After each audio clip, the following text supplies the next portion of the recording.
Howdy tubers, welcome back to the Zach Life. So we've got another day in the Zach Life here.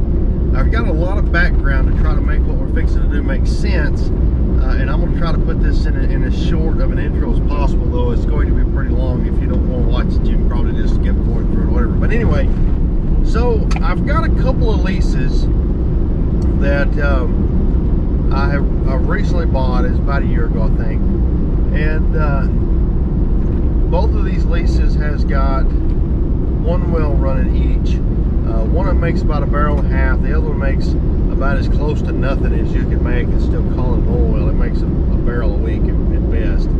It's actually a new well. There was a couple of them dug by the previous owner, and they spent a fortune on them and didn't work out for him. But anyway,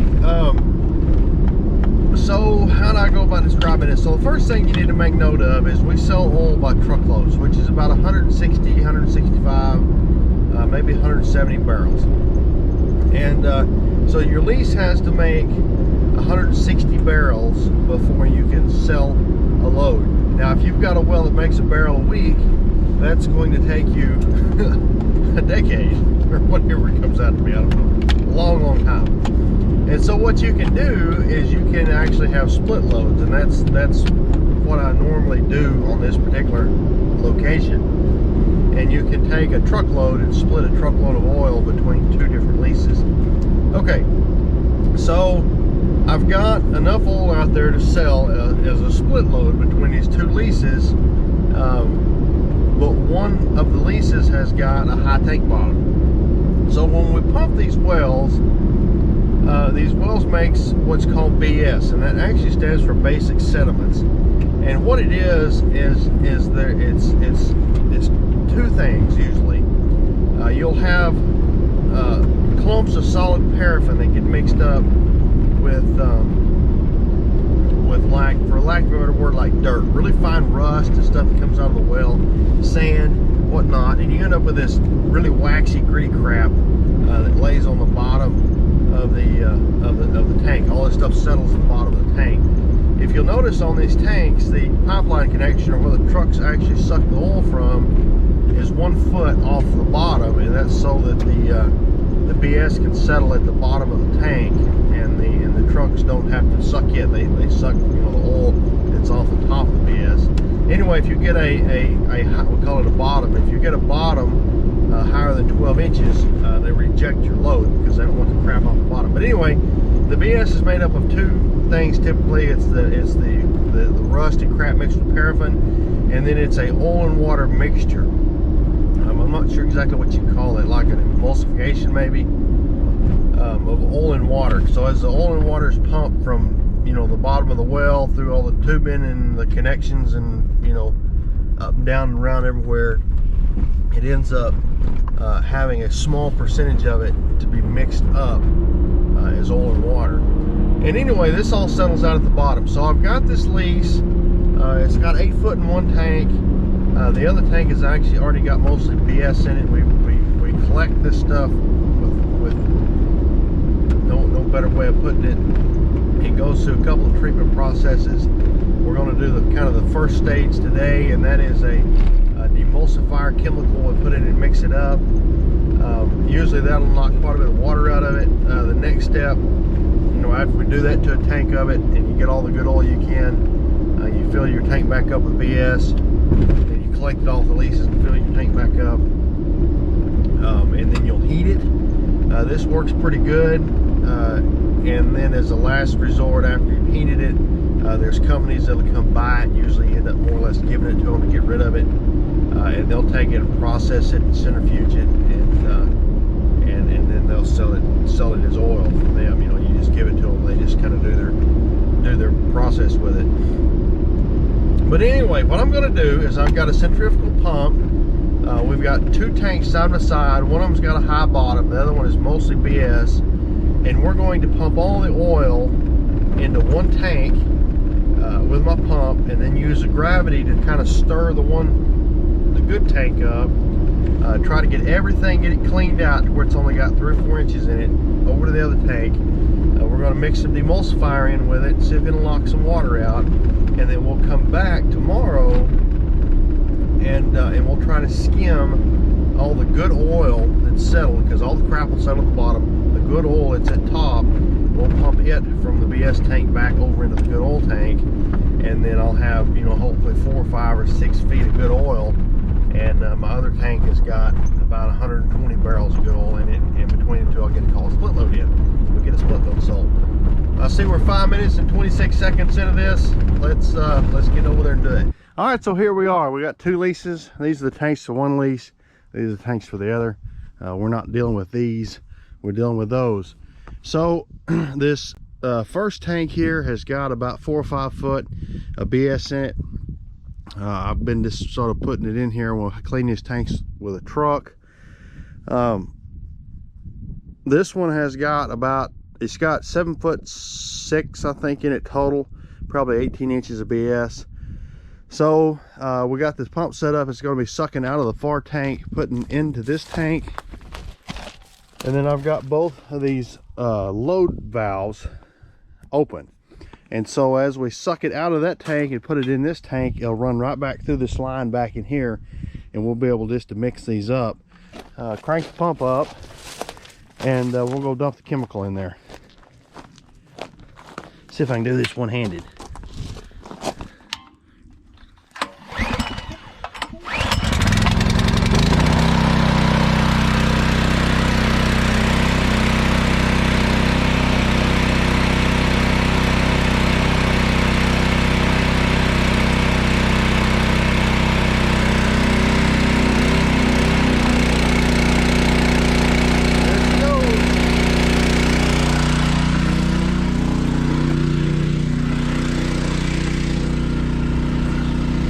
I hate dealing with this crap, this demulsifier. Every chemical guy I've ever dealt with has died of cancer.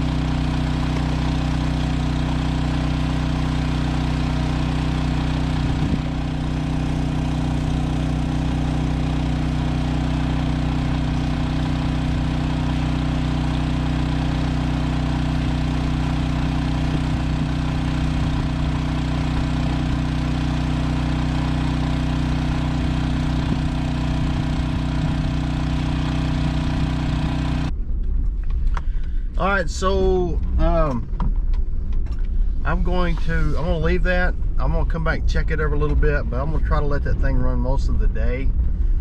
You remember, I'm not just trying to move it from one tank to the other. I'm moving it from one tank to the other, back to the first tank with the chemical in it, trying to stir it up really good. And then we'll come over here after lunch and shut the valves between the oil header on the front, so we'll actually get the tank sucked down, you know, more or less empty. Probably try to get it down to at least about 4 or 5 inches. Get it as low as we can. So I brought the bucket back out here. I got a little bit of a problem. All the leases that we've got that make a substantial amount of water have got automatic shutdowns. So if the water tank gets full, gets above a certain point, it'll turn the wells off before the water tank runs over. If for some reason or another you've got a problem with the pump, this one will have one. It just doesn't yet. This is, you know, like I say, we had it about a year, I guess. And I want to move the tank and the pump down to where the injection well is, which is way the heck back over there. I can't even spot it from here. Anyway, it's got a really long steel line, which I don't like. Anyway, long story short, I've got a red light that's up, you can see from the highway, and as you drive by here, that'll tell you that everything's okay. So if there's a fuse blown in the pump, it won't have power. And I don't know if you can see, but that top switch there, if water gets up to that top switch, it turns the light off. Anyway, the light quit working, and we're gonna come up there and see what's wrong with it. It may just need a bulb.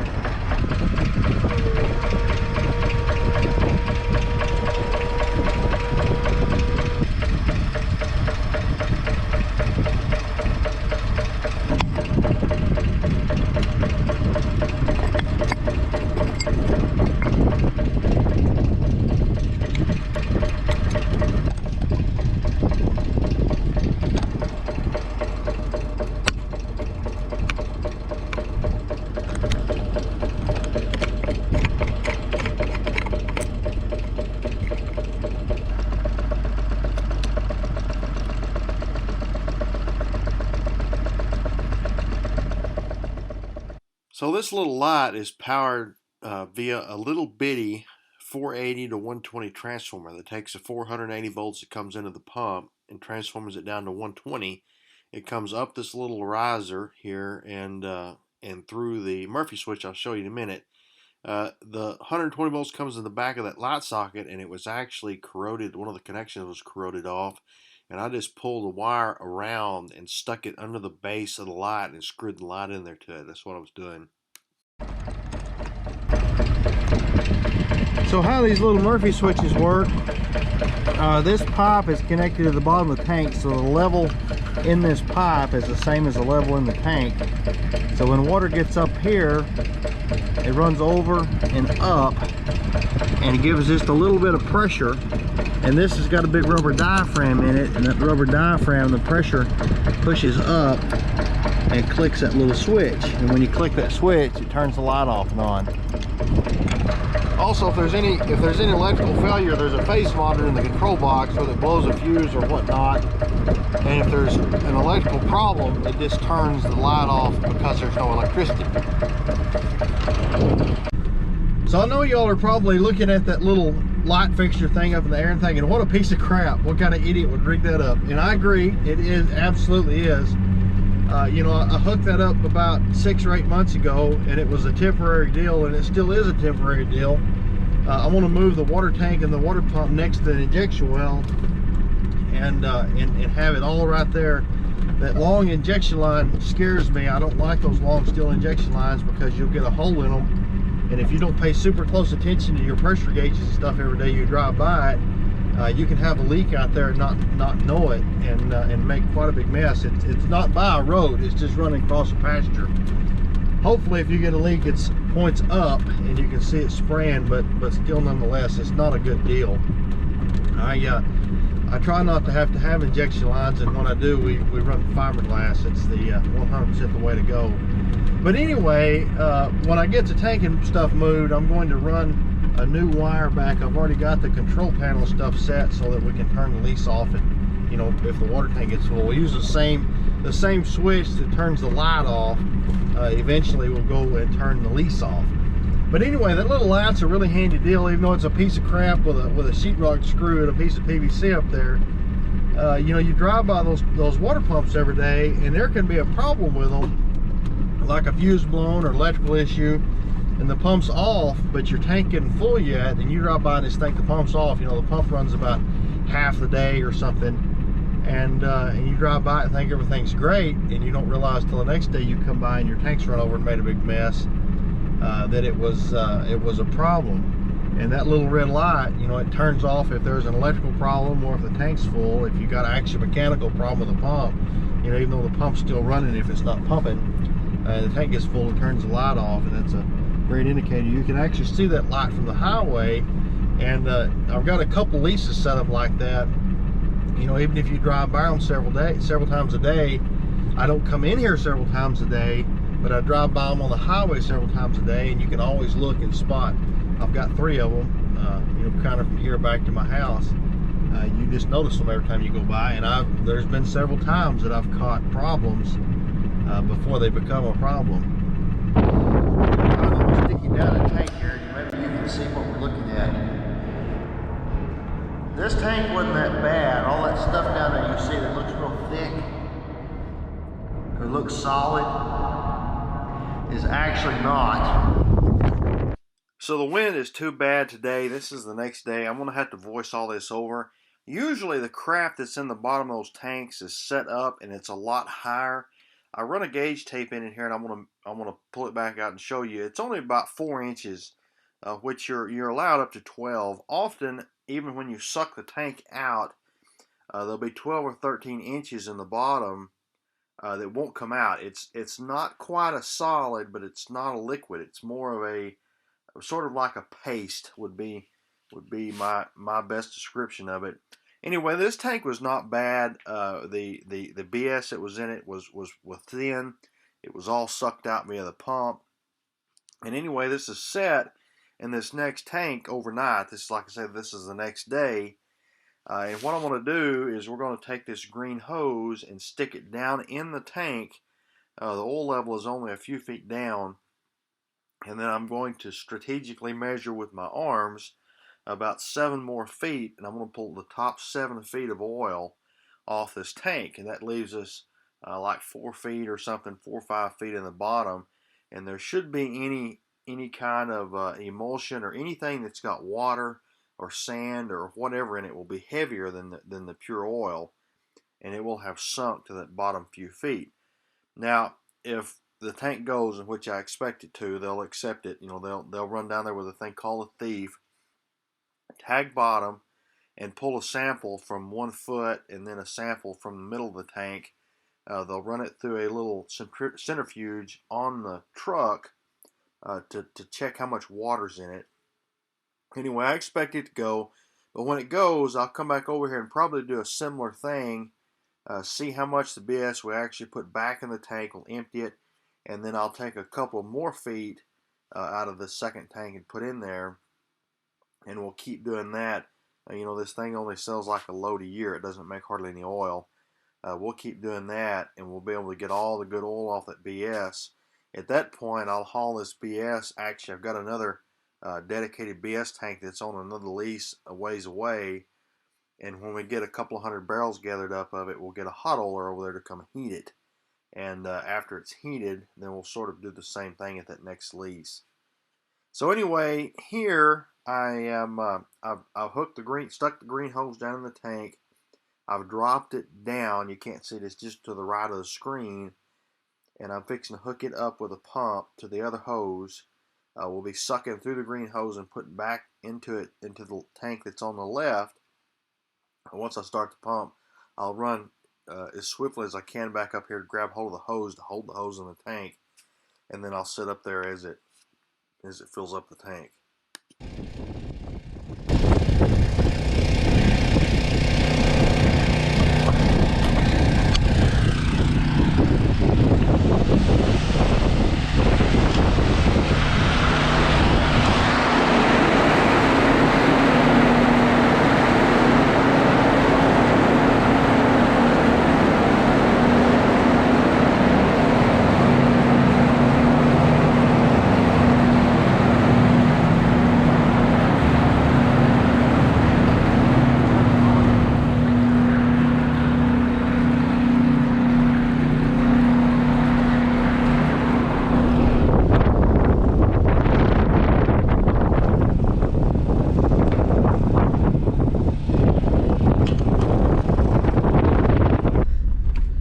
So I'm going to go drive through the rest of this lease while that pumps that tank down. It'll take it probably 30 minutes or so. But that's about the size of it. Hopefully that oil's good enough to go. It should be. You never know. I think sometimes it depends on what the mood the driver's in. It's depending on what percentage and how high bottom you get, percentage of water. But anyway, it's about the size of it. Glad you tagged along. Appreciate you watching, and catch you on the next one.